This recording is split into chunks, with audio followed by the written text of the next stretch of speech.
Hi everyone welcome back to my channel. ತಮ್ಮೆಲ್ಲರಿಗೂ ಕೂಡ ನಮ್ಮ ಚಾನಲ್ಗೆ ಸ್ವಾಗತವನ್ನು ಕೋರುತ್ತಾ ಇವತ್ತಿನ ವಿಡಿಯೋದಲ್ಲಿ 2027ನೇ ಶೈಕ್ಷಣಿಕ ಸಾಲಿನ ನವೋದಯ ವಿದ್ಯಾಲಯದ 6ನೇ ತರಗತಿಯ ಪ್ರವೇಶ ಪರೀಕ್ಷೆ ಸಿದ್ಧತೆಗೋಸ್ಕರ ಇಲ್ಲಿ ಈ ವರ್ಷ ಯಾರು 5ನೇ ತರಗತಿ ಕಲಿತಾ ಇದ್ದೀರಿ ಮತ್ತು ಈ ವರ್ಷ ನವೋದಯ ಎಕ್ಸಾಮ್ಗೆ ಅರ್ಜಿಗಳನ್ನು ಸಲ್ಲಿಸಿರುವಂಥ ವಿದ್ಯಾರ್ಥಿಗಳಿಗಾಗಿ ನವೋದಯದ ಮಾದರಿ ಪ್ರಶ್ನೆ ಪತ್ರಿಕೆಗಳನ್ನು ತಮ್ಮೊಂದಿಗೆ ಪ್ರತಿನಿತ್ಯ ಕೂಡ ಶೇರ್ ಮಾಡ್ಕೊಳ್ತಾ ಇದ್ದೀನಿ.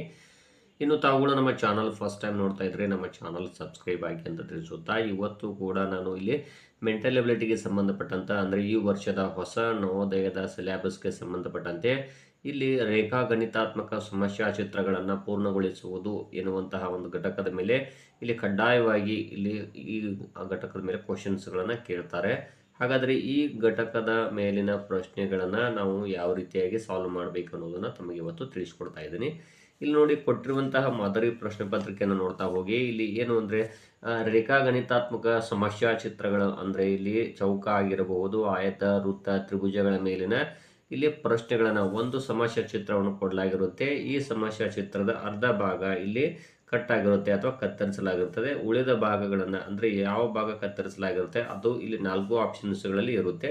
ಅದನ್ನು ತಾವು ಇಲ್ಲಿ ಚೆಕ್ ಮಾಡ್ಕೋಬೇಕಾಗುತ್ತೆ. ಅದು ಯಾವ ಭಾಗ ಕಟ್ ಆಗಿದೆ ಅಂತ ಕಂಡುಹಿಡಿದು ಅದರ ಆಪ್ಷನನ್ನು ತಾವುಗಳು OMR ನಲ್ಲಿ ಶೇಡಿಂಗ್ ಮಾಡಬೇಕಾಗ್ತದೆ. ಹಾಗಾದರೆ ಇಲ್ಲಿ ಯಾವ ರೀತಿ ಅದನ್ನು ಈ 4 ಆಪ್ಷನ್ಸ್ಗಳಲ್ಲಿ ಯಾವುದು ಸರಿಯಾದ ಉತ್ತರ ಅಂತ ಕಂಡುಹಿಡಿಯುವುದು ಹೇಗೆ ಅಂತ ನೋಡ್ತಾ ಹೋಗೋದಾದರೆ, ಇಲ್ಲಿ ನೋಡಿ, ಇವಾಗ ಚೌಕವನ್ನು ಕೊಡಲಾಗಿರುತ್ತೆ. ತಾವೇನು ಮಾಡಬೇಕು, ಈ ಚೌಕವನ್ನು ಪೂರ್ಣಗೊಳಿಸ್ಕೋಬೇಕಾಗ್ತದೆ. ತಾವು ಸ್ಕೇಲನ್ನಾದರೂ ಬಳಸಬಹುದು. ಈ ರೀತಿಯಾಗಿ ಚೌಕವನ್ನು ಕೊಡಲಾಗಿರುತ್ತೆ. ತಾವೇನು ಮಾಡಬೇಕು, ನೀಟಾಗಿ ನೋಡ್ತಾ ಹೋಗಿ. ಇಲ್ಲಿ ನೋಡ್ಬೋದು, ಇದು ಬಹಳ ದೊಡ್ಡದೂ ಆಗಿರಬಾರ್ದು, ಯಾಕಂದರೆ ಮತ್ತೆ ದೊಡ್ಡದಾದರೆ ಅಳತೆ ಇಲ್ಲಿ ರಾಂಗ್ ಆಗ್ತದೆ. ಆದ್ದರಿಂದ ಈ ರೀತಿಯಾಗಿ ತಾವು ಚೌಕವನ್ನು ಕೂಡಿಸ್ಕೋಬೇಕು. ಈ ಉಳಿದ ಒಳಗಡೆ ಇರುವ ಭಾಗ ಇದೆಯಲ್ವಾ, ಅದರ ಆನ್ಸರನ್ನು ಹುಡುಕಬೇಕಾಗ್ತದೆ. ಸೊ ಇಲ್ಲಿ ನೋಡ್ತಾ ಹೋಗಿ, ಇಲ್ಲಿ ಒಂದು ಭಾಗ ಸ್ವಲ್ಪ ದೊಡ್ಡದಾಗಿದೆ, ಸ್ವಲ್ಪ ಚಿಕ್ಕದಾಗಿರುತ್ತೆ. ಇವೆರಡು ಅಳತೆ ಸೇಮ್ ಇದೆ. ಇದು ಸ್ವಲ್ಪ ನೋಡ್ಬೋದು, ರೇಖೆಗಳು ಓರೆಯಾಗಿ ಬಂದಿದ್ದಾವೆ. ಇದು ಕೂಡ ಇಲ್ಲ. ಹಾಗಾದರೆ ಇಲ್ಲಿ ಯಾವ್ದು ಆನ್ಸರ್ ಆಗ್ತದೆ? ಎ ಆಪ್ಷನ್ ಆಗ್ತದೆ. ನೋಡ್ತಾ ಹೋಗಿ 4 ಆಪ್ಷನ್ಸ್ಗಳಲ್ಲಿ. ಇನ್ನು ನೆಕ್ಸ್ಟ್ ಪ್ರಶ್ನೆ ನೋಡ್ಬೋದು. ಇಂತಹ ಸಮಸ್ಯಾ ಚಿತ್ರವನ್ನು ಕೊಟ್ಟಾಗ ತಾವೇನು ಮಾಡಬೇಕು, ಈ ರೀತಿ ಚೌಕವನ್ನು ಕೂಡಿಸ್ಕೋಬೇಕು. ನೋಡ್ಬೋದು, ಈ ರೀತಿ ಕೂಡಿಸ್ಕೊಂಡಾಗ ಇಲ್ಲಿ ಆನ್ಸರ್ ಯಾವುದು ಅಂತ ತಮಗೆ ಗೊತ್ತಾಗ್ತದೆ. ನೋಡ್ಬೋದು, ಇಲ್ಲಿ ಸಮಸ್ಯಾ ಚಿತ್ರವನ್ನು ಈ ಒಳಗಿನ ಭಾಗವನ್ನು ನೋಡ್ತಾ ಹೋಗಬೇಕು. ಇಲ್ಲಿ ಎ ಆಪ್ಷನ್ ಇಲ್ಲ. ನೋಡ್ಬೋದು, ಡಿ ಮತ್ತು ಸಿಗಳು ಕೂಡ ಬರುವುದಿಲ್ಲ. ಇದರ ಅಳತೆ ಸೈಜು ನೋಡ್ತಾ ಹೋಗಿ, ರೇಖೆಗಳನ್ನು ನೋಡ್ತಾ ಹೋಗಿ. ಹಾಗಾಗಿ ಇಲ್ಲಿ ಬಿ ಆಪ್ಷನ್ ಸರಿಯಾಗಿ ಮ್ಯಾಚ್ ಆಗ್ತದೆ ಒಳಗಿನ ಭಾಗಕ್ಕೆ. ಇನ್ನು ಮುಂದಿನ ಒಂದು ಸಮಸ್ಯಾ ಚಿತ್ರವನ್ನು ನೋಡ್ತಾ ಹೋಗಿ. ಈ ರೀತಿಯಾಗಿ ಈ ವರ್ಷದ ನವೋದಯದ ಎಕ್ಸಾಮಲ್ಲಿ ಕೊಟ್ಟಾಗ ತಾವೇನು ಮಾಡ್ಕೋಬೇಕು, ಇಂತಹ ಸಮಸ್ಯಾ ಚಿತ್ರಗಳು ಬಂದಾಗ ಸೊ ಹೆಚ್ಚು ಪ್ರಾಕ್ಟೀಸನ್ನು ಮಾಡಿಕೊಡ್ರಿ. ಯಾಕಂದರೆ 1 ಅಂಕಗಳು ಮಿಸ್ ಆಗದೆ ಇರುವ ಹಾಗೆ ತಾವು ಪ್ರಯತ್ನವನ್ನು ಮಾಡಬೇಕಾಗ್ತದೆ. ಆದಷ್ಟು ಚೌಕ ಬರಬೇಕದು. ನಾನು ನಿಮಗೆ ಸ್ಕೇಲನ್ನು ಬಳಸಲಿಕ್ಕೆ ಇಲ್ಲಿ ಹೇಳ್ತಾ ಇದ್ದೀನಿ, ಯಾಕಂದರೆ ಅದರ ಅಳತೆ ಚೌಕ ಮಾತ್ರ ಆಗಿರಬೇಕಾಗ್ತದೆ. ಹಾಗಾದರೆ 4 ಆಪ್ಷನ್ಸ್ಗಳನ್ನು ನೋಡ್ರಿ. ಇಲ್ಲಿ ಒಳಗಡೆ ಮೇಲ್ಗಡೆ ಇರುವಂತಹ ಭಾಗವನ್ನು ನೋಡಬೇಕಾಗ್ತದೆ ತಾವು. ಹಾಗಾದರೆ ಇಲ್ಲಿ ನೋಡ್ಬೋದು, ಎ ಮತ್ತು ಬಿ ಸಿಗಳು ಆಗೋದಿಲ್ಲ, ಯಾಕಂದರೆ ಇಲ್ಲಿ ಒಳಗಡೆ ಇರುವ ರೇಖೆಯನ್ನು ನೋಡ್ತಾ ಹೋಗಿ. ಬಟ್ ಇಲ್ಲಿ ನೋಡ್ಬೋದು, ಇಲ್ಲಿ ಡಿ ಆಪ್ಷನ್ ಇದೆ ಅಲ್ವಾ, ಡಿ ಆಪ್ಷನ್ ಕರೆಕ್ಟಾಗಿ ಮ್ಯಾಚ್ ಆಗ್ತದೆ. ಆದ್ದರಿಂದ ಡಿ ಆಗುತ್ತೆ. ಇನ್ನು ನೆಕ್ಸ್ಟ್ ಇಲ್ಲಿ ನೋಡ್ಬೋದು, ಈ ರೇಖೆಯನ್ನು ನೇರವಾಗಿ ಕೂಡಿಸಿ ಸಾಕು. ಇದು ಇಷ್ಟೇ ಸಿಂಪಲ್ ಆಗಿದೆ. ಇದು ಈ ರೀತಿ ಕೂಡಿಸಿದಾಗ ಇಲ್ಲಿ ಒಳಗಡೆ ಬಂದಿರುವ ಭಾಗವನ್ನು ನೋಡ್ತಾ ಹೋಗಿ. ಇಲ್ಲಿ ಆಪ್ಷನ್ ಯಾವುದಾಗುತ್ತೆ ಅಂದರೆ ನೇರವಾಗಿ ಹೇಳ್ಬೋದು ತಾವುಗಳು, ಸಿ ಆಪ್ಷನ್ ಆಗ್ತದೆ. ಯಾಕಂದರೆ ಇಲ್ಲಿ ನೋಡಿದ ಕೂಡಲೇ ಹೇಳ್ಬೋದು, ಅದೇ ಆನ್ಸರ್ ಆಗುತ್ತೆ. ಇನ್ನು ಮುಂದಿನ ಒಂದು ಸಮಸ್ಯಾ ಚಿತ್ರವನ್ನು ನೋಡ್ತಾ ಹೋಗಿ. ಇಲ್ಲಿ ಇದನ್ನು ತಾವೇನು ಮಾಡಬೇಕಾಗ್ತದೆ, ಸ್ವಲ್ಪ ಇದನ್ನು ಅಳತೆಯನ್ನು ಇಲ್ಲಿ ತೊಗೋಬೇಕಾಗತ್ತೆ. ಕಂಟಿನ್ಯೂ ಮುಂದುವರಿಸಬೇಕು, ಯಾಕಂದರೆ ಚೌಕದ ವಿಸ್ತರಣೆ ಆಗಿರುವುದರಿಂದಾಗಿ. ಸೊ ಈ ರೀತಿ ತಾವು ರೇಖೆಯನ್ನು ತಗೋಬೇಕಾಗ್ತದೆ. ಹಾಗಾದರೆ ಇಲ್ಲಿ ನೋಡ್ತಾ ಹೋಗಿ, ಇಲ್ಲಿ ಆಪ್ಷನ್ಸ್ಗಳನ್ನು ನೋಡಿದಾಗ ಇಲ್ಲಿ ಡಿ ಮತ್ತು ಸಿ, ಎ 3 ಆಪ್ಷನ್ಸ್ಗಳನ್ನು ನೋಡ್ರಿ. ಇಲ್ಲಿರುವಂತಹ ಚಿತ್ರವೇ ಬೇರೆ, ಇಲ್ಲಿ ಕೊಟ್ಟಿರುವಂತಹ ಸಮಸ್ಯೆ ಚಿತ್ರಗಳು ಸ್ವಲ್ಪ ಡಿಫರೆನ್ಸ್ ಆಗಿರುವುದರಿಂದಾಗಿ ಇಲ್ಲಿ ಎ ಆಪ್ಷನ್ ಇದೆ ನೋಡ್ರಿ, ಸರಿಯಾಗಿ ಮ್ಯಾಚ್ ಆಗ್ತದೆ. ಆನ್ಸರು ಏನೇ ಆಗುತ್ತದೆ. ಇನ್ನು ಇಲ್ಲಿ ನೋಡ್ಬೋದು, ಇಲ್ಲಿ ಕೊಟ್ಟಿರುವಂತಹ ಸಮಸ್ಯಾ ಚಿತ್ರ ಇದೆ ಅಲ್ವಾ, ಇಲ್ಲಿ ಯಾವುದು ಮಿಸ್ ಆಗಿದೆ ಅಂತ ನೋಡೋದು ಹೇಗೆ ಅಂತ ನೀವು ಕೇಳಬಹುದು.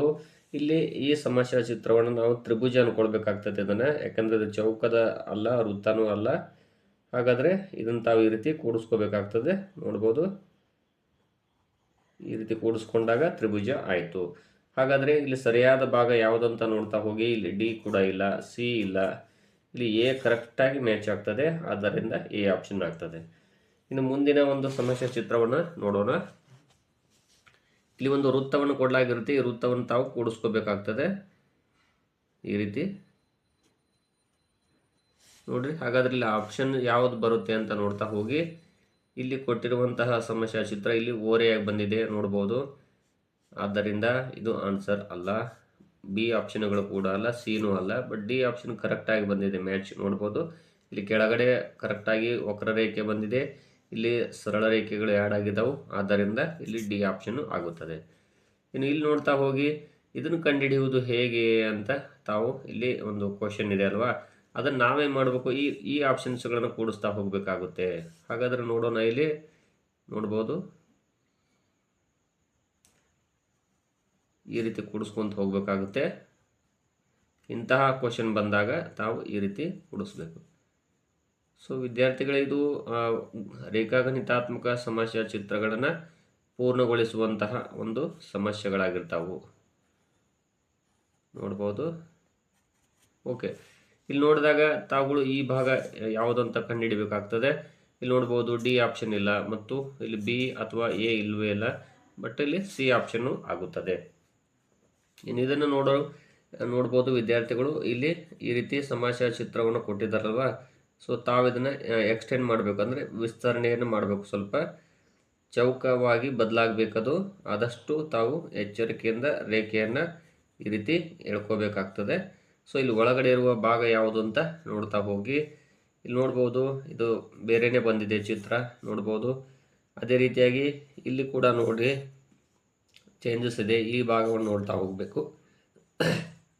ಇದು ಕೂಡ ಅದೇ ರೀತಿ ಇದೆ ನೋಡಿ, ಸ್ವಲ್ಪ ಬದಲಾವಣೆ ಆಗಿರುವ ಕಾರಣಕ್ಕಾಗಿ ಇಲ್ಲಿ ನೋಡ್ಬೋದು ಇಲ್ಲಿ ಯಾವ ರೀತಿ ಬಂದಿದೆ, ಇಲ್ಲಿ ಯಾವ ರೀತಿ ಬಂದಿದೆ ಅಂತ. ಬಟ್ ಇಲ್ಲಿ ಡಿ ಆಪ್ಷನ್ ಕರೆಕ್ಟ್ ಆಗಿದೆ ಅಂತಲೇ ಹೇಳ್ಬೋದು. ಓಕೆ, ಮುಂದಿನ ಒಂದು ಸಮಸ್ಯೆ ಚಿತ್ರವನ್ನು ನೋಡೋಣ. ಇದು ಒಂದು ಚೌಕವನ್ನು ಕೊಡಲಾಗಿರುತ್ತೆ, ಇದರ ಅರ್ಧ ಭಾಗ ಕಟ್ ಆಗಿದೆ, ಆದ್ದರಿಂದ ಇಷ್ಟು ತಗೋಬೇಕು ತಾವು. ಇಷ್ಟು ತಗೊಂಡಾಗ ಇಲ್ಲಿ ಆಪ್ಷನ್ ಯಾವ್ದು ಬರುತ್ತೆ. ಹಾಗಾದರೆ ಇನ್ನೂ ಸ್ವಲ್ಪ ನಾವು ಇದನ್ನು ಎಕ್ಸ್ಟೆಂಡ್ ಮಾಡ್ಬೋದು, ಇನ್ನೂ ಸ್ವಲ್ಪ ಕೆಳಗಡೆ ತೊಗೋಬೋದು. ಇಲ್ಲಿ ಎ ಇಲ್ಲ, ಬಿ ಕೂಡ ಇಲ್ಲ. ಇಲ್ಲಿ ನೋಡ್ಬೋದು ಬಿ ಆಪ್ಷನ್ ಸ್ವಲ್ಪ ಮ್ಯಾಚ್ ಆಗ್ತದೆ, ಅದಕ್ಕೆ ಇಲ್ಲಿ ಡಿ ಮತ್ತು ಸಿಗಳು ಬಹಳ ಡಿಫ್ರೆನ್ಸಸ್ ಆಗಿರುವುದರಿಂದಾಗಿ ಇಲ್ಲಿ ಬಿ ಆಪ್ಷನ್ ಆಗ್ತದೆ. ಇನ್ನು ನೆಕ್ಸ್ಟ್ ಇಲ್ಲಿ ನೋಡ್ಬೋದು, ಇದನ್ನ ಇಲ್ಲಿಯೇ ತಾವು ಒಂದು ಚೌಕವನ್ನು ಕೊಡಲಾಗಿರುತ್ತೆ, ಈ ಚೌಕವನ್ನು ಈ ರೀತಿ ಸೇರಿಸ್ಕೊಡ್ರಿ, ಅವಾಗ ಆನ್ಸರು ಸಿಗುತ್ತೆ ತಮಗೆ. ಇಲ್ಲಿ ನೋಡ್ತಾ ಹೋದಾಗ ಸರಿಯಾಗಿ ಗಮನಿಸಬೇಕು ವಿದ್ಯಾರ್ಥಿಗಳು, ಇಲ್ಲಿ ಯಾವುದು ಆನ್ಸರ್ ಆಗುತ್ತೆ ಅಂತ. ಯಾಕಂದರೆ ಇಲ್ಲಿ ಕೊಟ್ಟಿರುವಂತಹ ಸಮಸ್ಯೆ ಚಿತ್ರಗಳಲ್ಲಿ ಇಲ್ಲಿ ನೋಡ್ಬೋದು ಇದು ನಡುವೆ ಬಂದಿದೆ, ಸೊ ಇದು ಇಲ್ಲ. ಇಲ್ಲಿ ನೋಡ್ಬೋದು ಈ ಕೆಳಗಡೆ ಇಲ್ಲಿ ರೇಖೆ ಇಲ್ಲಿಲ್ಲ ಆ ರೀತಿ, ಮತ್ತು ಡಿ ಆಪ್ಷನ್ನು ಇಲ್ಲ, ಆದರೆ ಎ ಆಪ್ಷನ್ ನೋಡ್ಬೋದು. ಇಲ್ಲಿ ಎ ಆಪ್ಷನ್ ಹೆಂಗಿದೆ ಅಂದರೆ ಕರೆಕ್ಟಾಗಿ ಈ ರೀತಿ ಗೆರೆ ಎಳೆದಿದೆ ನೋಡ್ರಿ, ಈ ರೀತಿ ಬಂದಿದೆ ಅಲ್ವಾ. ಸೊ ಆದ್ದರಿಂದ ಎ ಆಗ್ತದೆ. ಓಕೆ, ಇನ್ನು ನೆಕ್ಸ್ಟ್ ಪ್ರಶ್ನೆ ನೋಡ್ಬೋದು. ಇದು ಕೂಡ ಒಂದು ಚೌಕವನ್ನು ಕೊಡಲಾಗಿರುತ್ತೆ, ಇದನ್ನು ತಾವು ಸ್ವಲ್ಪ ವಿಸ್ತರಣೆ ಮಾಡಿ ಚೌಕವಾಗಿ ಬದಲಾಯಿಸ್ಕೋಬೇಕು. ಈ ರೀತಿ ನೀವು ಸ್ಕೇಲನ್ನು ಬಳಸುವುದು ಉತ್ತಮ ಅಂತ ನನಗನ್ನಿಸ್ತಾ ಇದೆ. ಓಕೆ, ಇಲ್ಲಿ ಈ ಎಲ್ಲ ಆಪ್ಷನ್ಸ್ಗಳನ್ನು ನೋಡಿದ್ರಿ. ಹಾಗಾದರೆ ಇದರಲ್ಲಿ ಯಾವುದಾಗ್ತದೆ ಅಂತ ನೋಡ್ತಾ ಹೋಗಿ. ಇಲ್ಲಿ ನೋಡ್ಬೋದು ಇಲ್ಲಿ ಕೊಟ್ಟಿರುವಂಥದ್ದು ಇಲ್ಲಿ ಎ ಆಪ್ಷನ್ ಇದೆ ಅಲ್ವಾ, ಇದು ಚಿಕ್ಕದಾಗಿದೆ. ಇದು ಬಿ ಕೂಡ ಇಲ್ಲ, ಸಿ ಕೂಡ ಇಲ್ಲ, ಆದರೆ ಡಿ ಕರೆಕ್ಟ್ ಆಗಿದೆ, ಮ್ಯಾಚ್ ಆಗುತ್ತೆ. ಸೊ ಇವು ರೇಖಾಗಣಿತಾತ್ಮಕ ಸಮಸ್ಯಾ ಚಿತ್ರಗಳನ್ನ ಪೂರ್ಣಗೊಳಿಸುವಂಥ ಪರೀಕ್ಷೆಗೆ ಸಂಬಂಧಪಟ್ಟಂತೆ ನಿಮಗೆ ನಾನು ಮಾದರಿ ಪ್ರಶ್ನೆ ಪತ್ರಿಕೆ ನೀಡಿದ್ದೇನೆ. ಇದೇ ರೀತಿಯಾಗಿ ತಾವುಗಳು ಕೂಡ ಪ್ರಾಕ್ಟೀಸ್ ಮಾಡಿಕೊಡ್ರಿ ಅಂತ ತಿಳಿಸ್ತೀನಿ. ಧನ್ಯವಾದಗಳು.